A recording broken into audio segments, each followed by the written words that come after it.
Assalamualaikum warahmatullahi wabarakatuh. Perkenalkan kami dari kelompok 2 yang beranggotakan Ayusi Sobaryati dan saya sendiri Dianul Fuadah. Kami akan mempresentasikan landasan filosofi bimbingan dan konseling, yaitu makna, fungsi, dan prinsip bimbingan dan konseling. Yang pertama, landasan filosofi bimbingan dan konseling. Landasan filosofi adalah sebuah landasan yang bisa memberikan petunjuk dan pemahaman bagi seseorang konselor dalam melakukan kegiatan bimbingan dan konselingnya. Semua itu agar dapat dipertanggungjawabkan secara logika, etika, maupun estetika. Yang kedua, makna landasan filosofi bimbingan dan konseling.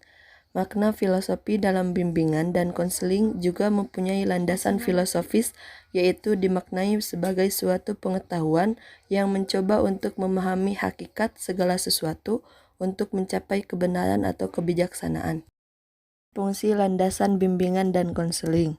Di sini ada 4 fungsi landasan bimbingan dan konseling, yaitu yang pertama, setiap manusia harus mengambil keputusan atau tindakan.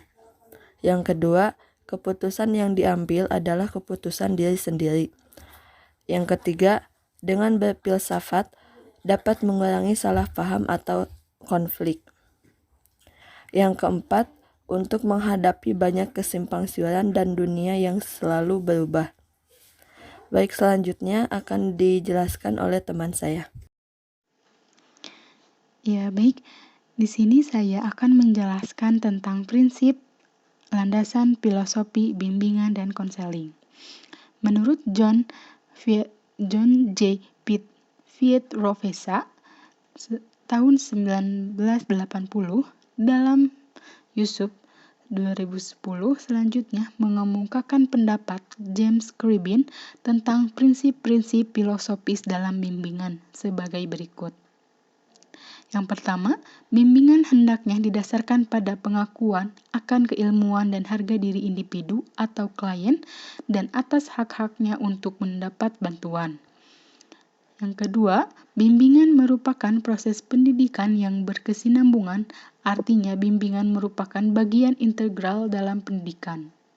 Yang ketiga, bimbingan harus respek terhadap hak-hak setiap klien yang meminta bantuan atau pelayanan.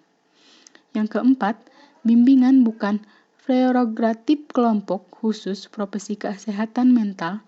Bimbingan dilaksanakan melalui kerjasama yang masing-masing bekerja berdasarkan keahlian atau kompetensi sendiri.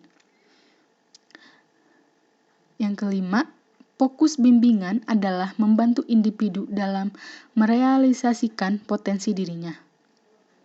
Dan yang keenam, bimbingan merupakan elemen pendidikan yang bersifat individualisasi, personalisasi, dan sosialisasi.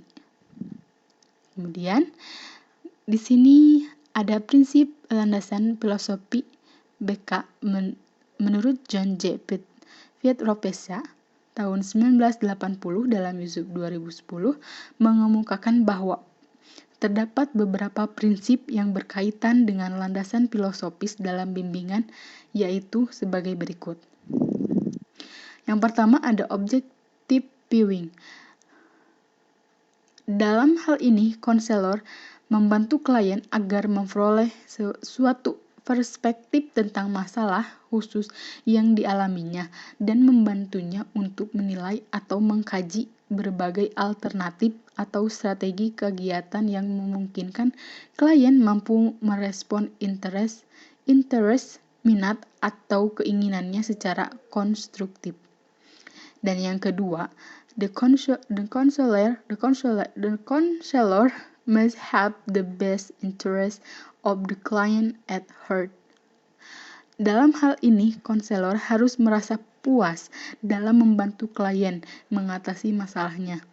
Konselor menggunakan keterampilan untuk membantu klien dalam upaya mengembangkan keterampilan klien dalam mengatasi masalah atau coping dan keterampilan hidupnya, life skill.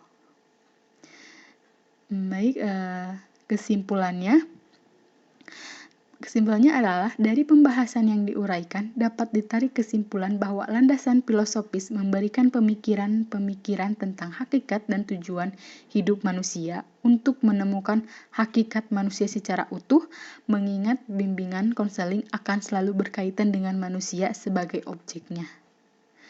Baik, terima kasih atas perhatiannya. Jika ada pertanyaan, silahkan. Saya tunggu di komen, di kolom komen Google Classroom. Baik, terima kasih teman-teman. Assalamualaikum warahmatullahi wabarakatuh.